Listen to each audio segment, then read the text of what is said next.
my name is Thalia. I'm an actress and I also love to do music and lots of other creative things. Welcome to The Vietnamese. I'm your host, Kenneth Nguyen. Being part of a culture of nearly 100 million Vietnamese people in the world today comes with a lot of pain, proud history, and privilege. Join me as I highlight and explore the Vietnamese experience from all over. Wonderful. Thanks for being here. Of course, my pleasure. In the context of being a working actor in LA and entertainment here, what does it mean to be Vietnamese to you? Well, I think, even though I grew up in America and I was born and raised here, I feel like the experiences of my family having immigrated from Vietnam and all of their experiences from over there have translated into the way they have raised me here in terms of values, traditions, and even of course, the food that we eat. And I was fortunate enough to grow up with some Vietnamese friends down here in OC. And I think that really helped me to embrace my culture. And when I entered the entertainment industry, I realized that I didn't encounter a lot of Vietnamese actors at first. But now as there's been a movement towards more inclusivity, I've seen that there have been so many talented Vietnamese actors and actresses that, I wish I could have met them earlier on because I wanted to see that progress of growth and everything. But I know that whenever I come across a Vietnamese actor, or whether they be like Chinese, Korean, Japanese, any type of Asian American actor, when I encounter them, there's just some sort of instant bond, I think. I found on sets, especially of Avatar, with a lot of Asian actresses. We just bonded over that because we've had some shared experiences in terms of struggles, in terms of getting auditions and feeling sort of, especially at the beginning of our careers, a little unwanted in the industry. And now, as we've seen that open up, we've gotten to bond with each other over how great it feels to see each other succeed. And yeah. You are still in school, right? I am, yes. Where are you along your education path? I am in my senior year. And so, it's this transition period between, high school and college. And as an actor, it's a difficult decision to make because college is a huge time commitment and acting is as well as a huge time commitment. And so I know some actors choose to completely forgo college and just go full force on acting. But I've always really wanted to go to college, just to get that degree and to just have all my avenues open and just have the world ahead of me. And so I want to go to college, but we'll have to see how that works in with acting because, from auditioning to even just filming, if you can't be in two places at once. Yeah. So we'll just see how that plays out. And I think I've always kind of had that philosophy as I've gone through school. You just do what you can while you can, and if things change, you change your own path to fit what you think is best. And I think my parents have always encouraged me to just follow my heart and to just trust myself with that. Well, I have this to say. I think that college is always going to be there. And if you have opportunity to really break out into the entertainment industry, which you've already have, that momentum is important, and to continue. That's just my 2 cents. I think college. I appreciate that. Yeah, college is at any time, and honestly, I think the world of hard knocks and the world of real living and experiences will make the college experience even more richer, because the context that you'll get from the world that you live in, the entertainment industry, will the text that you have to read and the scripts and everything that comes across will enhance. By the time you get to college, it'll just help out that much more. I definitely agree. I think I've grown so much as a person and as a student just through acting.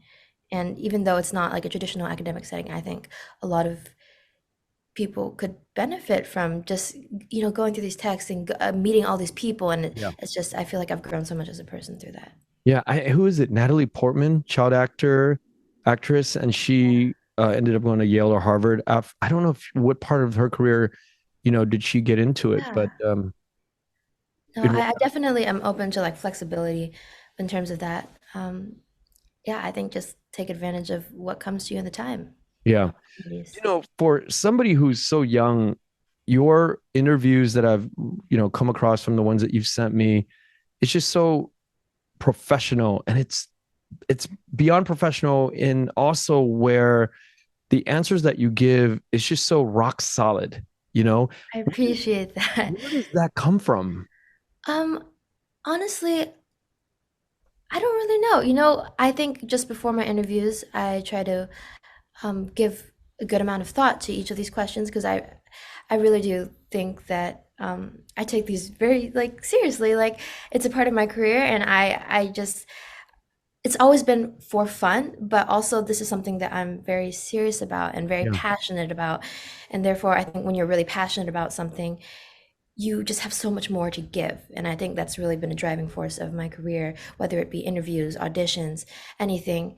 And even just the audition process. I just love it so much. And I I don't I know that you don't expect to get everything back from every single audition, but I just find the process just so fun and just so exciting. And that's why I give my heart into every single audition, and whether I get a call back, whether I book it or not, at some point you just let that go because it's the process that is really fulfilling and really reminds you of where your passion lies.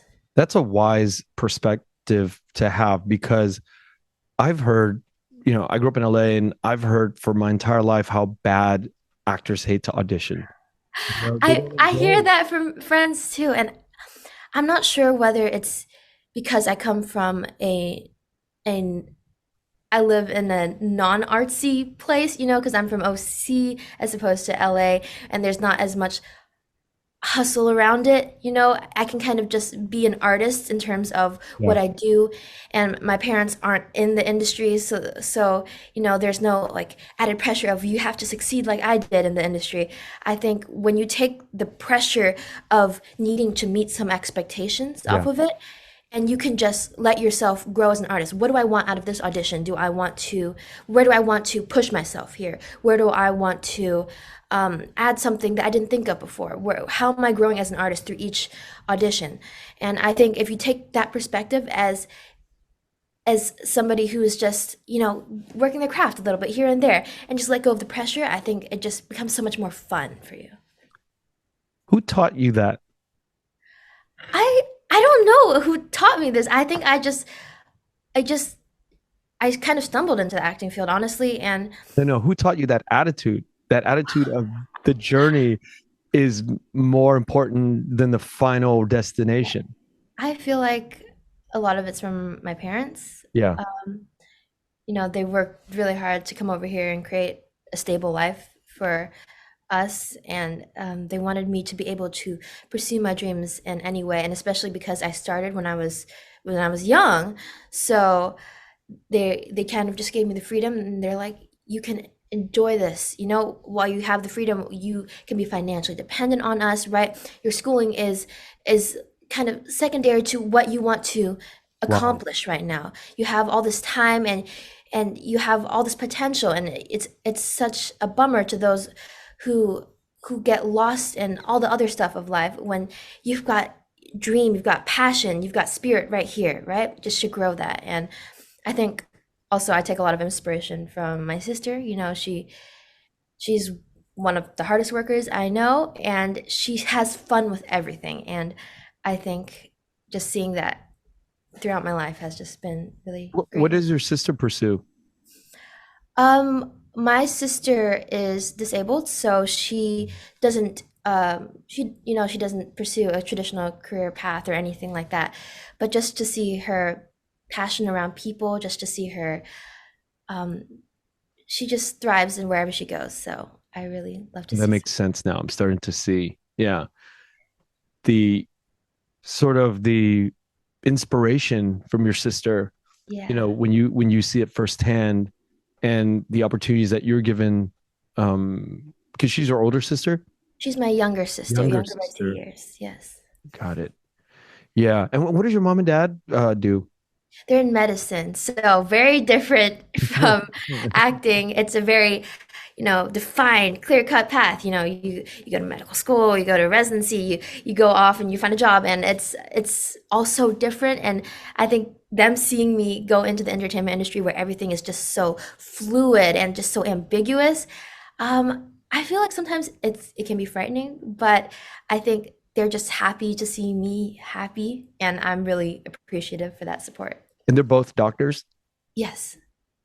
All right, so we got the intelligent genes from these two wonderful people. I would like to think, hopefully, I inherited some of that. You definitely did. Now it all is starting to make sense. Yeah, the pieces of the puzzle are starting to fall into place. Two doctor parents and a disabled younger sister. Yeah. Well, I think that's sort of I just these are just general Yeah. reductions, but it gives some sense of why the answers that you gave in some of these interviews. I was like, you weren't 17 at the time. You were probably 16 or 15 at the time. And I'm reading them Yeah. going, this sounds like something Charlize Theron would answer, or Oh, I appreciate that. Wow. the depth of the answers are like, how is this young person answering this like a 40-year-old, I think well, part of it, I think it's an interesting approach that my parents always took. Like my dad always treated me like an adult, not in terms of like responsibilities and stuff like that, Yeah. but just the way he talks to me, and he always encouraged me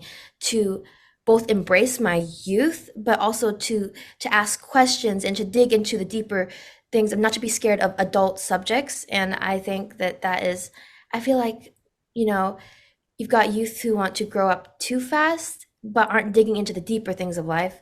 And I mean, I can understand the desire to do so because it's interesting, it's new, it's something that provokes your curiosity. But I feel like my parents were always like, "This is your youth." They made me very aware of that. They're like, "This is your time to shine, to do whatever you want, but also remember that you are young, and it's okay to be young. You don't need to grow up too fast." But yeah.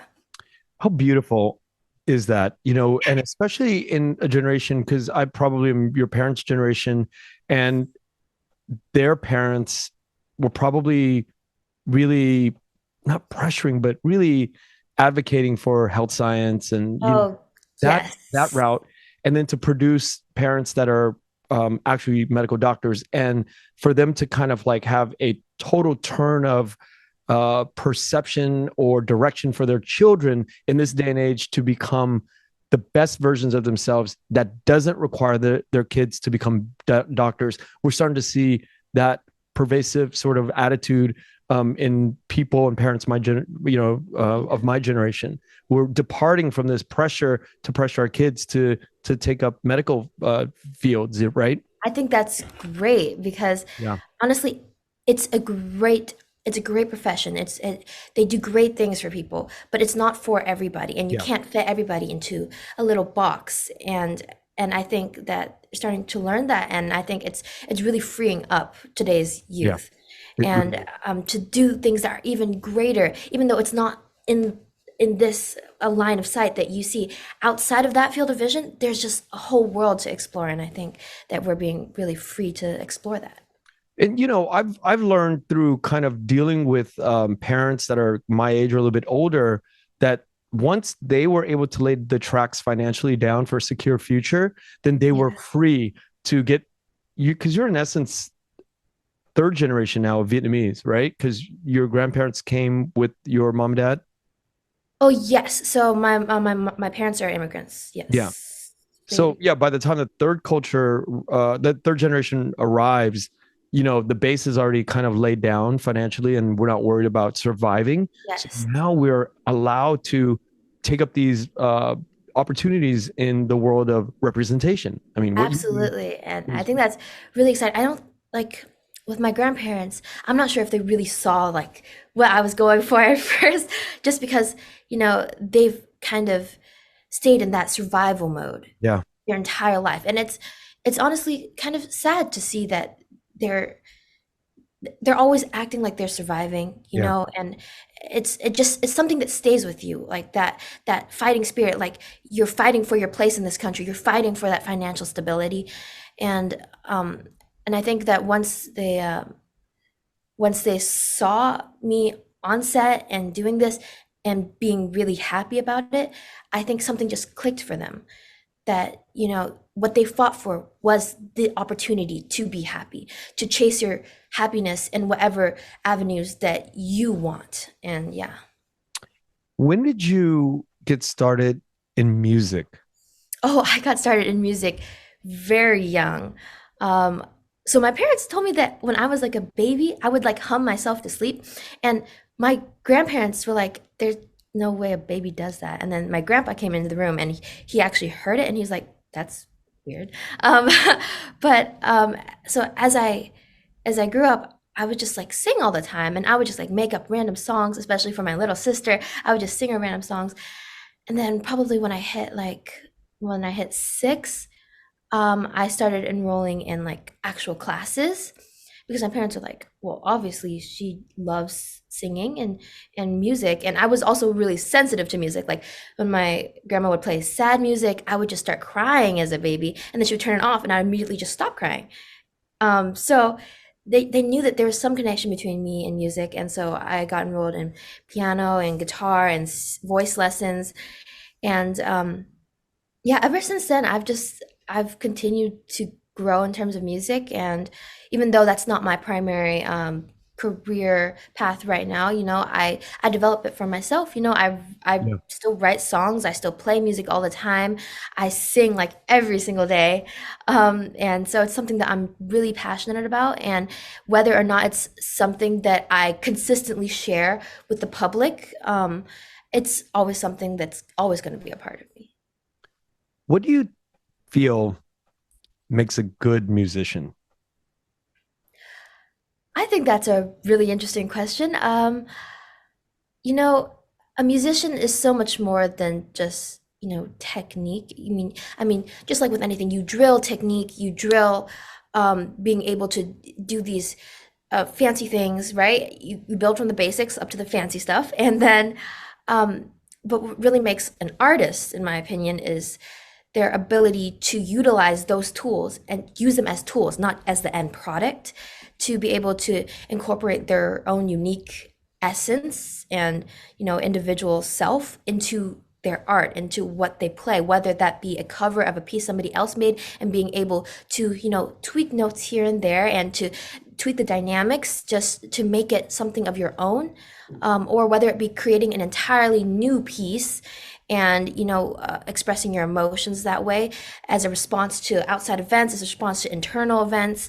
I think that that is what really makes a great musician, is to be able to bring part of your soul into your work. Now, the next part of that is, what do you think makes people tune in and engaged and feel what that musician at that level is doing? Because you could be technically proficient, you could sound great, but Yeah. you just don't connect with for some reason, we don't connect with the artist. And what do you think? Do you have an opinion on that? I mean, it's such an interesting subject because there's something different. Like people connect with different artists for different reasons.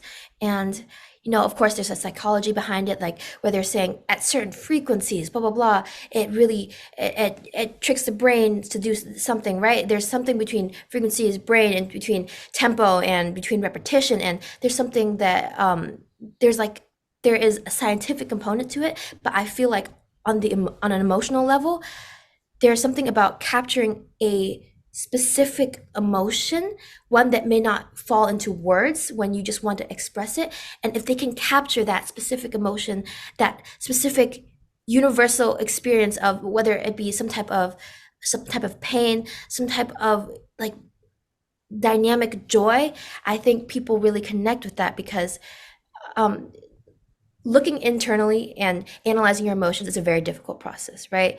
Um, that's why a lot of people are asking themselves questions about like, what am I feeling right now? I'm so confused about how I feel. And I think music, if you can give them that sense of clarity, I'm like, this is how I feel, and to give them something tangible to like hold on to, they're like, this song, this is how I feel right now. I think that that's what people really connect to, or at least that's what I really connect to. Yeah, it makes sense because your answer could be applied to a painting, could be applied to acting, could be a Yes, basis of so many art forms because absolutely. of this idea of universal connection to, whatever it's sort of transpiring into, right? And I Yeah. think when I listen to the music and the singing that you've done, I can understand how the technical side of connecting with the words, the tempo, the the overall feel could be adopted into becoming an actor. And Yeah. all of that's related. So Absolutely. as you're practicing music, it's I just know. sort of all symbiotic, right? It's really great, and my current vocal coach, she's really into like, well, these words, let's take a look at them. Mm. Let's not just look at the notes, let's look at the words. What am I doing here? And people, I I'm a person who loves to add in riffs everywhere, right? But you can't just be riff happy, right? You have to add them in where they matter. Like if there's a certain crescendo in emotion, if there's a certain area where it just kind of tapers off, and you want to kind of imitate that with your own vocal inflections. And I think she's really helped me to connect the dots between where am I altering the music, making it my own, where am I adding riffs, and where is this reflected in the words, and where is that reflected in my emotions and the way that I express the song. What musicians do you follow, and where do you get your inspiration from, your songwriting? I think that, well, I've been exposed to a wide range of music over the years, especially. I think that, especially when I was young and starting out, my music taste was largely shaped by my father's music taste, right? So, I definitely, like, when I was little, I had like my little iPod, and I had like Whitney Houston, Elton John, Celine Dion, um, you know, um, and then and then my mom was into a totally different stuff, like opera and like jazz music. I know sometimes I would wake up in the morning and I would just hear Andrea Bocelli like singing in the distance because my mom's listening to him. And then my dad also has the other end of the spectrum. What he like my first concerts were Pat Benatar concerts, so that's like a like rock stuff. He was into like Def Leppard and like all that stuff. So we've got a wide range of influences. And then as I became a little older, I became more into radio stuff, right? You've got, Taylor Swift, you've got Ariana Grande. And as I became even older, I've got my own Spotify. So now I've got all these new playlists to explore, right? Recently, I've been listening to like Billie Eilish, Doja Cat, very mainstream, very pop. But I still have all of that influence from my childhood of listening to all that stuff. And I think it's all kind of interrelated. And especially because I'm classically trained in piano, I think that all of it just kind of meshes into your own unique being, which I think makes each artist so unique, is Yeah. because no two artists have the same listening catalog. Nobody's listened to the exact same set of songs. And so when they create a new song, it comes from a whole unique set range of influences. And I think that, yeah. Yeah, that's a good point you bring up. What we're fed, and what we're fed as, inspiration really shapes who we are. Oh, for Uh, sure. Pat Benatar, Def Leppard, that's a different form than Andrea Bocelli or any of the Yes. Italian opera arias that we're listening to. Yeah. And I think it's interesting to see how diverse a person's music taste can be, because I think that when we think about people, we like categories, or at least I've noticed amongst my friends, we like to categorize ourselves, right? I'm a pop person, I am a rock person. But when you limit yourself to these categories of what you like and what you dislike, I think you close yourself off to the Mhm. possibility of enjoying a new realm of music. And I think that as you explore different realms of music, no matter what the instrumentation is like, it no matter what the tone of the voice is like, you'll find something in each genre that you can connect with, because it's a universal expression of emotion. And I think that the more you explore these, the more that you explore the different pathways through which you can express your own emotion. And I think that's why it's very important to have a diverse range of music listening. Yeah, for But also, sure. yeah, I was gonna say that just reminds me of how important it is to have diversity in and on screen as well, because you get all these different storytellers from different backgrounds, and it's important to expose yourself to all of these different stories because you become a more well-rounded person, you become a wiser person, a more understanding person, and I think that all just feeds into each other. And that's sort of the power of America. Yeah. That's sort of the power of the United States, which is, we have and in the last 50 years, is even more so that, 1 minute I'm listening to Tupac in the gym, and I Yes. relate to Tupac because, he and I grew up in the same neighborhood. It's around the same time. And then last year, I was almost front row seats at the Hollywood Bowl to Andrea Bocelli. You know, Yeah. that's sort of the beauty of the expressive side of the United States, where we have all these things and we are arguably part of the same fabric. I am part of the same fabric of Tupac, and I am part of the same fabric of a place where they're doing opera or pop opera in the case of Yeah. Andrea Bocelli, and it is part of me. And it's a very proud part of me. And then I've gone to a country concert, in San Diego for Garth Brooks. And it's just the diversity, um, the beauty of that. I will never forget is the gift that America gives me, in terms of being an artist and enjoying these different perspectives. I completely agree. I think that I feel very fortunate to have grown up in California Yeah. where there's a lot of diversity, and they can, like, as I make friends from different backgrounds, different cultures, different places of origin, all that stuff, you I think you just gain a greater appreciation for life and for humanity, and you just get a better sense of the world, and you learn to love it because you can see all the beauty in everything, and when you can, it's like you see a fuller range of colors in the world. Yeah. When did you make the divergence in acting and music? Because at some point you're doing all this music, right? And Yeah. you're growing up and you're getting trained. But then at what point did the light bulb go off and you go, let me take this path and I want to become an actor and not a musician professionally? Yeah. You know, I think it was pretty immediate, honestly. Um, because I didn't start acting until a little bit later, I would say closer to the end of my elementary years. And basically I went to an acting coach just because my vocal coach was like, I think you could really benefit from going to an acting coach to see, like, because so you can emotionally connect to the songs and so that you can emotionally connect to your audience better. And so I went there, we did a few scenes, like a few monologues, and I was like, you know what? This is a lot more interesting than I thought it would be because I Wow. had really no experience in acting beforehand, and I guess I always just figured it was just lines because when you don't know about something, you don't know what you don't know.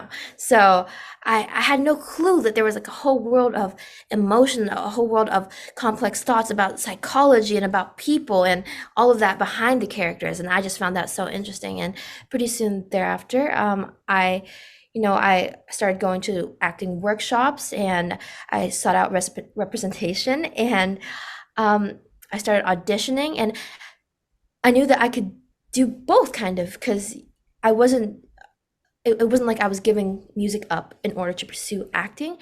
I just kind of knew that that was going to be my career. And so I would say that happened probably uh, before middle school. I don't I don't remember the exact dates, but Yeah. yeah, it was an it was kind of just like everything just kind of fell into place for me. And honestly, I just had a clear vision, and then I just knew this is what I want to do. And I kind of told my parents that, and they're like, okay, we support you and we'll do whatever it takes to let you do you. You said that you were, taking classes and then you were looking for representation. So wait, you weren't working or anything, but you went out and looked for representation before you even had any jobs? Yes. So How does that I work? I hadn't auditioned before that. I just had gone to like those workshops where you talk to casting directors and you work with other actors and stuff like that. So I really just all I did up until I got representation was train. I didn't do projects. I just trained. Um, and I was fortunate enough to get representation, and that is not my current representation. However, that was a wonderful um, it led me to my current representation. And I think it just happened so fast in my mind. It was just like, okay, I'm here and I'm here and I'm here, and it just all fell into place. And honestly, I feel really lucky to have had that happen to Yeah, me. you are And very, very I fortunate. feel so fortunate. And honestly, sometimes I'm like, how did I become this lucky? And my parents are like, well, that's how luck works. You don't know whether you're gonna get it. You don't know whether you're not gonna get it. And um, luck just comes around like that, and you just have to be grateful for it. You can't question whether you're deserving of it. You Mhm. can't question whether, like, what can I, why do I deserve this? Why do I, like, those questions only hinder you from utilizing your luck to go further. And I think that you just do your best at whatever you do, and should the luck come, just grab it, take it, run while you can. Yeah, and for the people listening, when we talk about representation, we are specifically saying finding an agent or a manager. Yes. Yeah, and finding an agent or manager is kind of like a chicken or what came first, chicken or egg. It's like we have to have a body of work for the representation, the agent to pick you up, to sign you. So if you don't have work, if you don't have a body of work, a portfolio, how would agents know to, to sign you?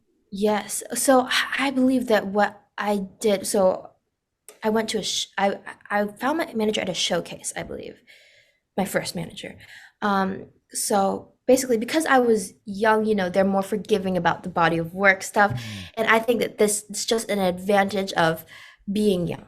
You Yeah. know, if I had been, say, 6 years older, I don't know if that would have happened. I think it was a matter of being at the right Right place at the time. right time. And um, I basically, I had, I was ready. I had prepared monologues, and I had like scenes recorded. You go to those, you rent out those studios, and you just record a scene, and you basically say, well, this is what I can do. Would you Yeah. be willing to represent me? And that's basically all I could do, because I didn't know how to book jobs. I didn't know anything about the industry, quite honestly. I didn't know anything about how auditions worked. I remember when I did like a music video, and I was so confused because I was like, rolling, rolling what? And because I didn't hadn't had that training, and I was like, does this mean I start? And I'm like, am I waiting for an action, or do I start on rolling? And it was so confusing. And I just sat there, and I'm like, that was a good experience, so that when I get on a set of film and television, I won't do that because it will vary from people, but they usually say action. So it's like I was like rolling, and I'm starting. I'm like, should I start? And yeah, It's so funny. yeah.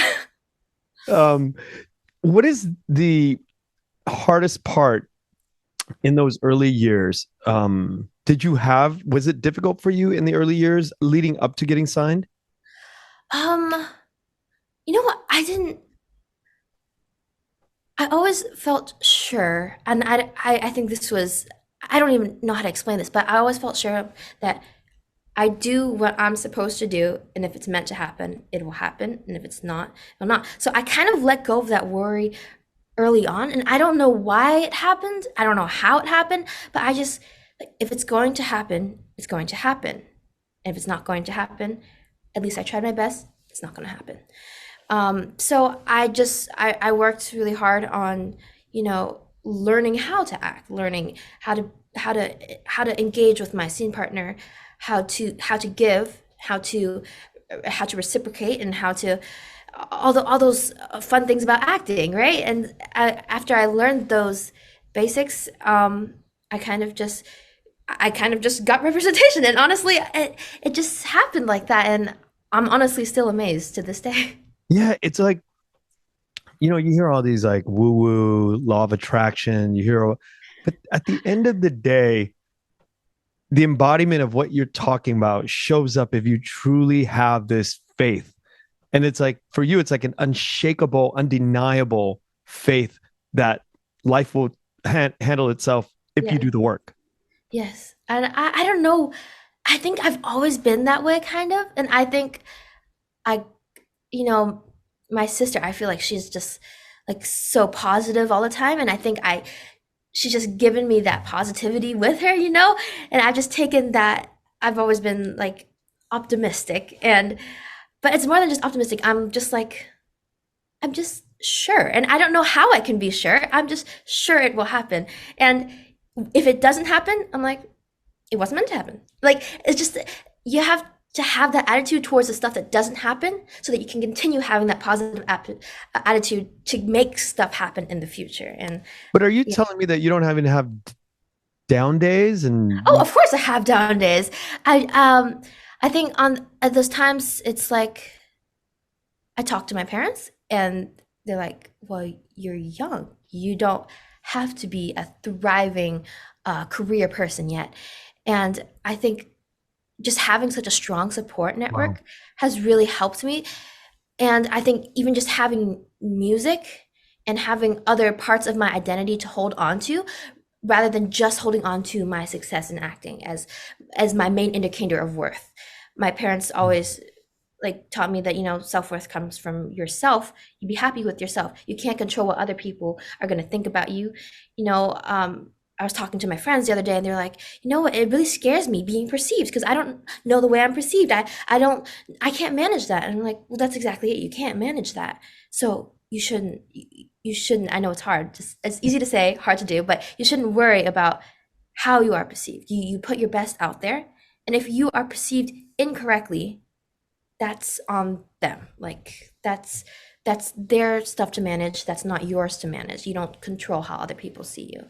And I think those down days have become few and far between as I've grown older. I know that when I first started, I would cling to auditions and I would be nervous, but I think at some point you just let go because I think after some point you can't hold on any Yeah. longer.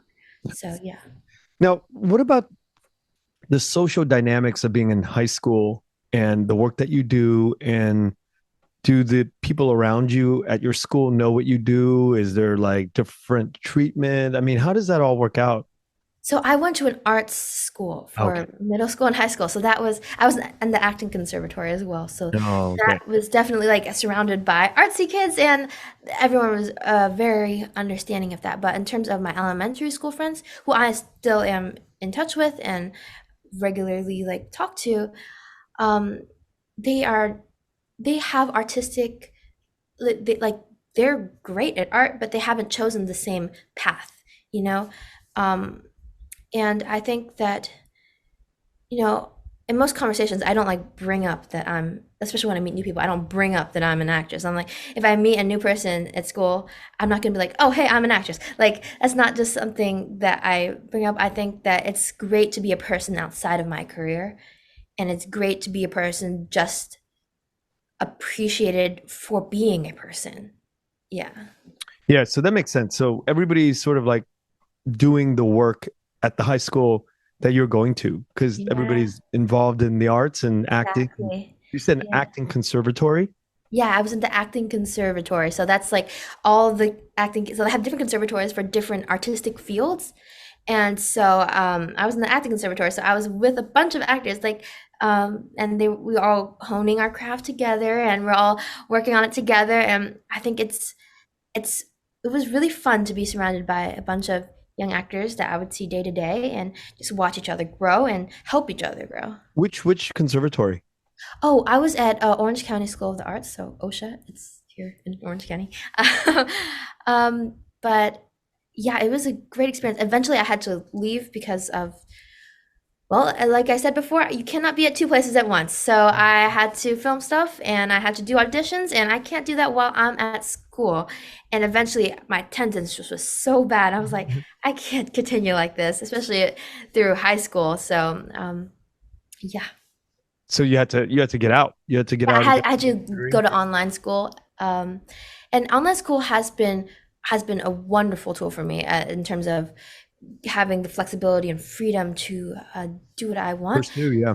Yeah, and you know, I think that a lot of actors struggle with, you know, well, I'm kind of losing touch with my friends um, from high school and from middle school, but I found that, you know, the friends who truly care about you and who were truly there for you more than just they care for you more than just for your proximity to them in school. Yeah.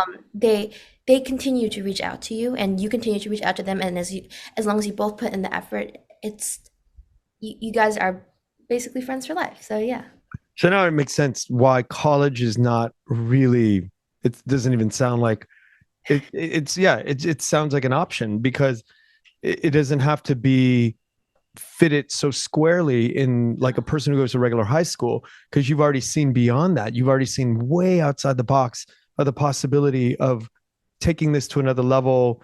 And you can even get an online degree, in Yeah. college if you needed And to. I love that they have those options for Yeah. people these days, because you know, I really genuinely enjoyed getting an education because it gave me something to hold on to in terms of, okay, I have this. I'm grounded in my ability to think, in my ability to learn what I need to learn. And that gives me a sense of foundation, right? And I feel like just it gives you, I think that when it's easy to get lost when you only focus on your acting success, you have to focus on the process and everything that feeds into it in terms of like all the literature classes I've taken, right? You look at a script and you're like, oh, I can apply this, right? And so I feel like that's why that is important to me, but also I know that it can be postponed, and it's something that will always be there for me. Yeah. Yeah. What was your first break into the business? Your first paid check? Like, what did that feel like? Oh, Where did it come from? How did it come about? you know what? I think my first project was Tiny Feminists.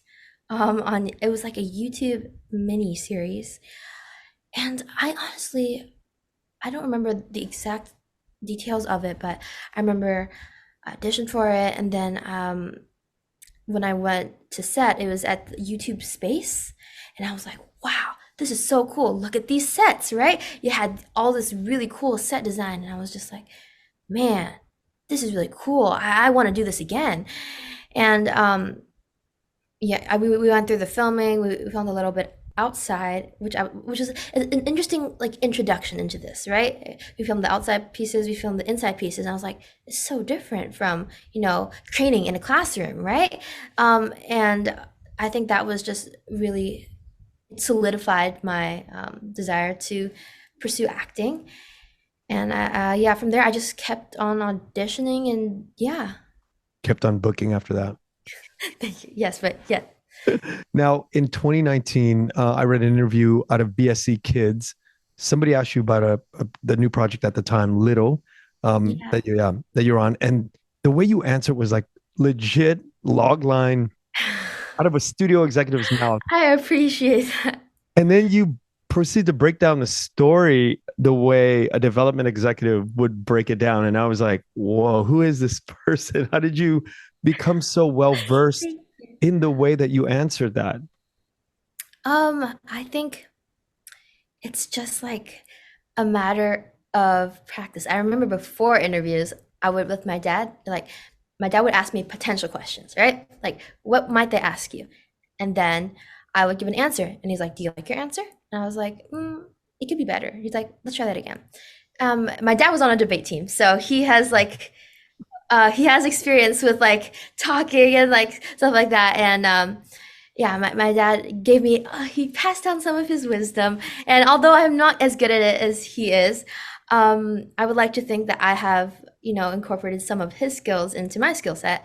And I think that that was just a really great way to approach it, especially when you're young. And he's like, you're going to be nervous. That, especially when it's your first interview, you're going to be nervous. That is inevitable. But the way you can circumvent this is by preparing. You feel less nervous when you are prepared. And when you're less nervous, you perform better.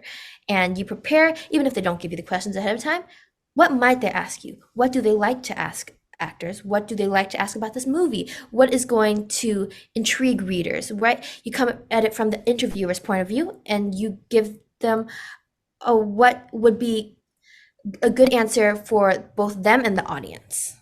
That's hardcore. Now I get it. Because again, like I was saying, 2019, that's like 2, 3 years ago. You were probably 16, 15. The way you answered is there's a lot of kids that are coming out of college going to work as a development exec.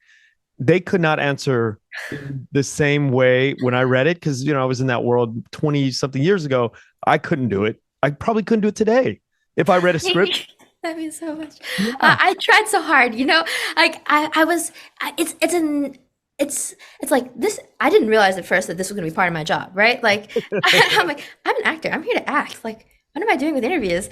But then, no, but I genuinely think it's a matter of approach. I think anyone can do it. Personally, I think it's just a matter of the The way you mindset. approach preparation. Yeah, exactly, the mindset. And I think that what gets to most people is the nerves of it. And I think that so many people would be so great at this had they known to like had they known like little tools to circumvent the nerves and to Yeah. really allow themselves to just speak in their best way. Had they had a dad who was on the debate team, I know my dad was like, I'm like, man, you did so many things. Like, Yeah. Comes in clutch. Fire. I'm like, now I get it. How can somebody at that age answer with such precision? I was going to use a bad word, but that's all so right. so props to your father if he's listening and when he will listen. Yeah. That is for somebody like me, when I read something like that, the wisdom and the depth that comes with that BSC Kids interview, I was like blown away. I was like, wow, this is why she's probably booking all these roles, is because Thank that kind you. of precision that goes into just even an interview. And we're not even talking about the acting, but we're talking if this peripheral like activity of answering these questions is so well honed. I'm like the precision of where, and so that's why I'm very deathly curious about how it came. And I get it, with the father who was on the debate team, and he can see how well you need to prep for these things in the real world. It's invaluable. So kudos to your Yeah. father. I have so much respect for what he's done in showing you these tools. Oh, he's done so much for me, even though, he's not in acting, Yeah. I think all the tools that you develop through life, he's always been somebody who like learn whatever you can because it'll always be applicable somewhere else. And even if it seems insignificant, it will show its purpose. And so he's always been of that philosophy. And now he can, pass on bits of knowledge that weren't necessarily like he was into trivia and stuff like that. And now, especially like movie trivia, which is really interesting. And he loved movies, but he never even considered going into them. But now some of that information is applicable to my own career. And he helps me with my self tapes and everything, which I'm really grateful for. I know that's quite a process, especially learning how to do the lighting, do the editing. Right, it's been a process, but he's really helped me with it. Can we talk about the Avatar, the Last Yeah. Bender, Airbender? Are you allowed to talk about that? I think I'm not to talk about it, not in the specifics, but Yeah. What yeah, about the process of getting to get casted in it? Can we talk yeah, about that? I believe so. Yes. So they went under a code name.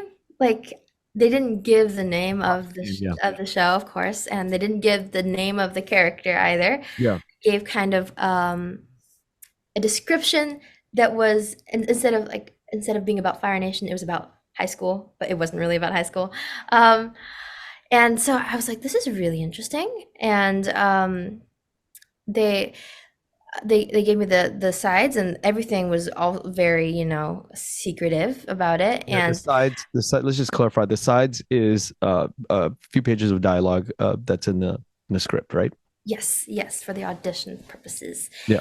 And I did my first audition, and then I did my then they had like a callback, right? And I worked with Albert and the producer, and we kind of tried the scene several times, and we were like working with it and saying, okay, let's play with deadpan, let's play with all this stuff. And I was like, okay, that was really fun. And I was like, oh well, hopefully I get it. And then I figured out that it was Avatar. Oh, um, how did you figure that out? well, first of all, my breakdown said knife skills. That was yeah. And also like the code names of the characters kind of like the first letter matched up with the first letter of the real character. I'm not sure if that was intentional, but like my character May was nicknamed Molly.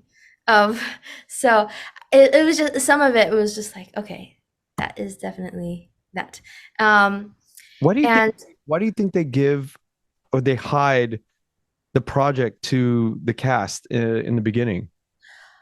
you know, I'm really not quite sure about why they do that. I wonder if they don't want scripts leaked. I Yeah. wonder if they don't want people like talking about the show too much, about it being in development or whatever. But to be quite honest, I've never been behind the scenes of somebody hiding stuff like Yeah. that.